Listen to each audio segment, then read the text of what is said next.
Quando você tiver oportunidade, leia os evangelhos e leia Atos dos Apóstolos, circulando sempre que aparecer a palavra Pedro. Você verá que São Pedro, ele está presente em todos os momentos essenciais. E que Pedro, ele vai assumindo um caráter de líder, um caráter de primeiro, naquilo que nós chamamos de colégio apostólico, que são os 12 apóstolos. Pedro é chamado de primo inter pares. O que é isso? É o primeiro entre os irmãos. O Papa, ele é um bispo. É um bispo igual ao nosso bispo, Dom Tarcísio. Mas para ser bispo da igreja primária, que é a igreja patriarcal de Roma, é necessário que este bispo seja também um cardeal, que são assessores do Romano Pontífice. E quando o cardeal é eleito bispo da cidade de Roma, ele se torna um irmão entre os bispos, mas aquele que tem a primeira voz. Por isso que se diz que o Papa é o primo inter pares. Ele é o primeiro entre os irmãos. Ele é o ponto de unidade entre a igreja do mundo inteiro.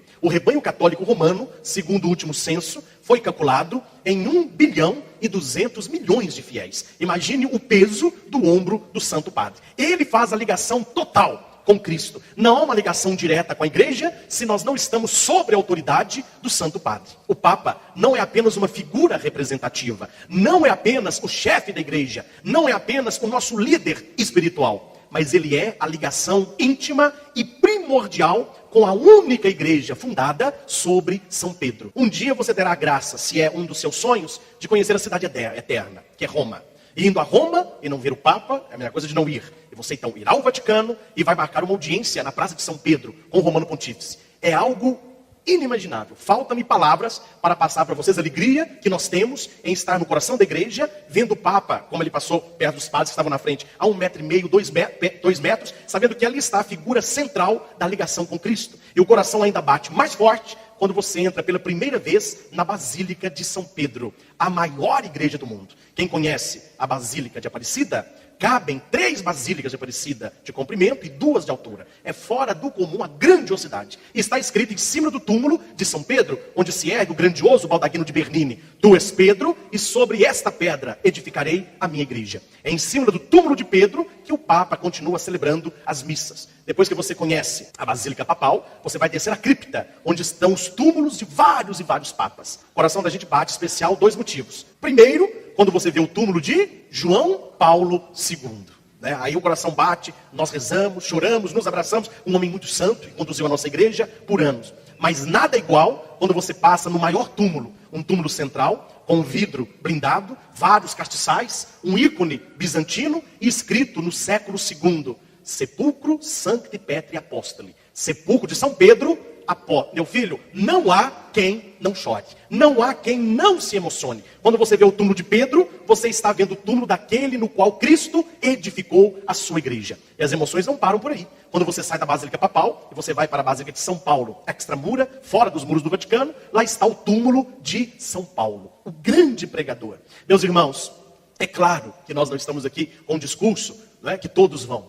Mas seria bom que, se pelo menos a pessoa não tem esse sonho, ou se a pessoa se vê muito longe de realizar isso, que a pessoa se fundamentasse com uma leitura sólida a respeito da origem da nossa fé cristã católica. Quando você vai a Roma, pelo menos eu como padre, olha, eu como padre, eu estudei, tive um caminho parecido com o que o Pedro esteve, estive em Mariana, depois cursei teologia, sempre fui apaixonado pela igreja, sempre fui um defensor do catolicismo, sempre tentei fazer aquilo que o Santo Padre pede, sempre a minha igreja, mas não tinha noção do tamanho da nossa igreja e da importância do catolicismo quando você vai a Roma e contempla uma liturgia vaticana. Quando você contempla a organização do coração da nossa igreja. Meus irmãos, estamos a anos-luz das demais igrejas protestantes. É uma coisa fora do comum. Você respira história. Você vê as colunas de Roma antiga, os túmulos dos mártires, o Coliseu, onde vários cristãos tiveram a cabeça cortada, tiveram o ventre aberto e não renunciaram à fé em Jesus Cristo. Você bebe da origem da nossa igreja. E nós devemos olhar hoje, abro parênteses, para a igreja com um olhar carinhoso. Tudo na nossa vida, ela tem pelo menos 2 lados. Há muitas pessoas que olham para a igreja e a veem como uma estrutura pesada. Muitos olham a igreja com olhos de muita reserva, pelos ministros que estão à frente serem celibatários, não serem casados. De vez em quando aparecem na mídia os escândalos de pedofilia e tantos outros pecados horrorosos que são cometidos dentro da igreja. E são realidades palpáveis, porque a igreja não é feita de santos, a igreja é feita de homens. Mas ao mesmo tempo que no colégio dos 12, Jesus escolheu os 12 e um o traiu, que é Judas. Nós não podemos olhar a igreja e julgar a igreja através de Judas. Tem muito João que ama Jesus e que tenta levar uma vida na palavra. Tem muito Pedro que se transforma num pregador da palavra e tenta levar o povo a Deus. A mesma igreja onde estão os pedófilos, aqueles que não aguentam o celibato, onde estão tantos escândalos, é esta mesma igreja que se encontra Santa Teresinha do Menino Jesus, Santa Edith Stein, São Tomás de Aquino, Santo Agostinho. É nesta mesma igreja que nós estamos. Depende qual dos lados nós queremos estar. Se nós somos do rebanho de Judas, o traidor, ou se nós estamos com Pedro, que apesar de ter negado Jesus 3 vezes, atesta o seu amor trinitariamente. Tu sabes tudo, tu sabes que eu te amo. Este texto bíblico é um texto pós-pascal, depois que Jesus tinha ressuscitado. Antes foi o texto que nós ouvimos na celebração de hoje. Quem dizeis que eu sou? Pedro toma a palavra. Tu és o Messias, o Filho do Deus vivo. Foi uma definição categórica de Pedro. E Jesus elogia: feliz és tu, Simão, filho de Jonas. O nome dele é Simão. Porque não foi um ser humano que te revelou isso, mas o meu Pai que está nos céus. Por isso eu te digo, tu és Pedro. Olha o jogo, que maravilha. Pedro disse, tu és o Messias. E Jesus diz, tu és Pedro. Mudou o nome de Simão para Pedro. É por isso que o Papa, quando ele vai assumir o papado, primeira coisa que o cardeal Carmelengo pergunta para o cardeal que foi eleito Papa: você aceita?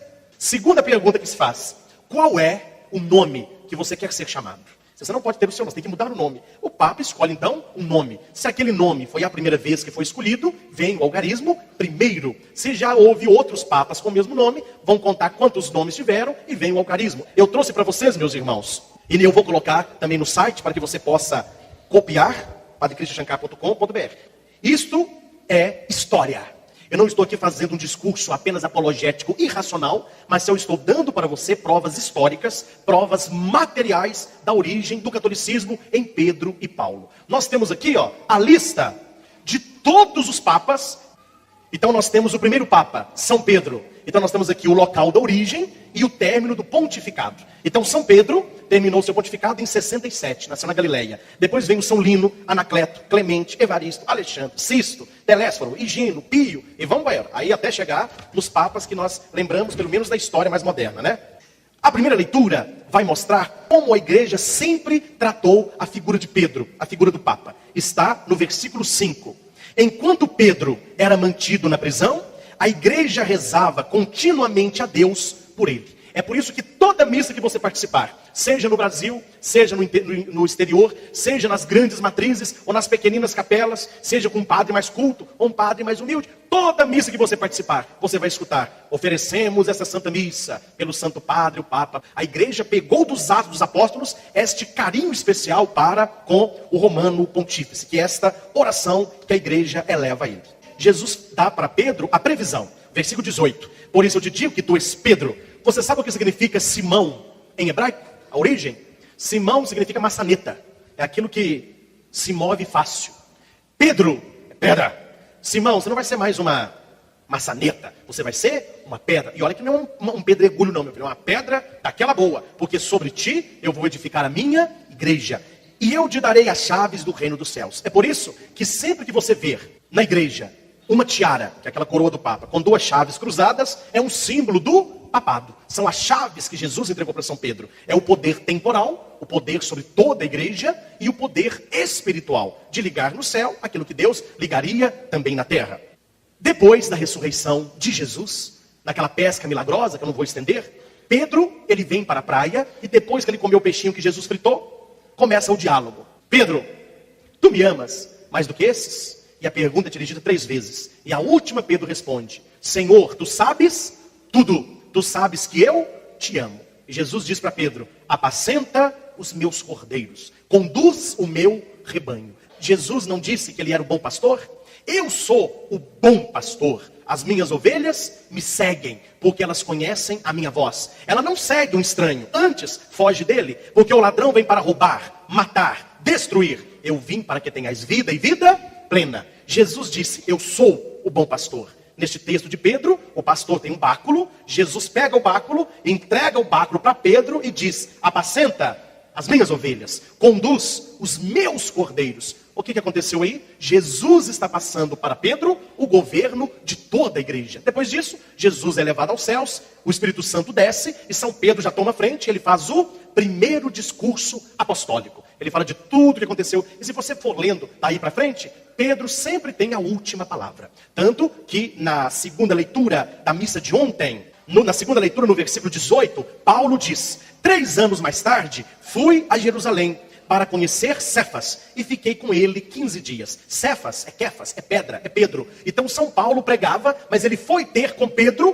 para lhe pedir orientação, para lhe pedir uma aprovação. Então desde o início da igreja, a igreja caminha olhando para Roma, onde está o túmulo do primeiro Papa, e continuam os seus sucessores. Não sei se vocês sabem, Pedro, quando foi preso, e quando Pedro foi condenado a morrer, ele foi condenado à cruz. E Pedro morreu crucificado de cabeça para baixo. Ele não se sentiu digno de morrer como Jesus. É por isso, meus irmãos, que algumas igrejas em Roma e alguns locais que o Papa vai, o trono papal, ele tem uma cruz de cabeça para baixo. As pessoas olham, principalmente membros de seitas e muitas anticatólicas, eu já vi muito isso na internet, eles colocam essa foto, colocam uma setinha na cruz e diz: prova de que o Papa é o anticristo. A cruz de cabeça para baixo significa a derrotada do cristianismo. Não conhecem história. A cruz de cabeça para baixo nos lembra o martírio de São Pedro. Ele não foi digno de morrer como Jesus, mas a cruz dele foi de cabeça para baixo. Por que nós falamos que a igreja é una?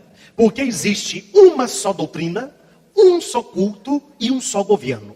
Quando Jesus olhou para Pedro e disse para ele: Pedro, sobre ti edificarei a minha igreja. Ele não disse as minhas. A igreja é esposa de Cristo. E Cristo, coisa que ele não é mulherengo. Ele não tem várias mulheres. Ele tem uma esposa só. E a esposa de Cristo é a igreja. É a noiva que se enfeita para o cordeiro. Uma só doutrina. Mateus 12:30. Quem não está comigo é contra mim. Efésios 4, versículo 3. Existe um só Senhor, uma só fé, um só batismo e um só Deus. Jesus rezou: Pai, eu rezo para que eles sejam um, como eu e tu somos também um. A unidade. O Papa é o ponto da unidade. Gálatas 1:7.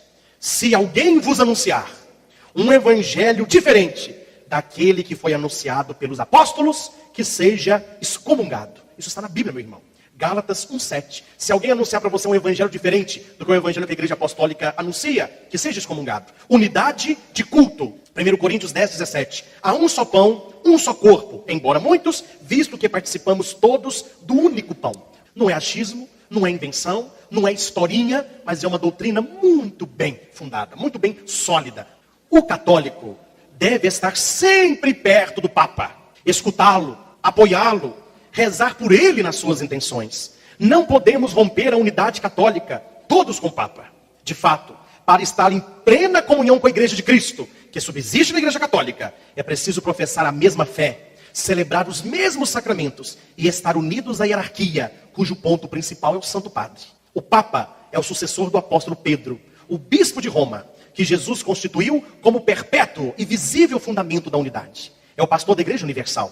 Tem a missão de confirmar a todos na fé, continuando a mesma tarefa que Jesus confiou a Pedro, o primeiro Papa. Todo católico, além de conhecer e viver a palavra de Deus, de dar testemunho da sua fé em Cristo, de participar da comunidade eclesial, espaço de testemunho, de serviço, de diálogo, de anúncio, ama e respeita o Papa, os bispos, como seus legítimos pastores. Ora por eles, e com eles continuam edificando, nos tempos de hoje, a Igreja Católica Apostólica Romana. Foi um texto publicado no Jornal da Santa Sé.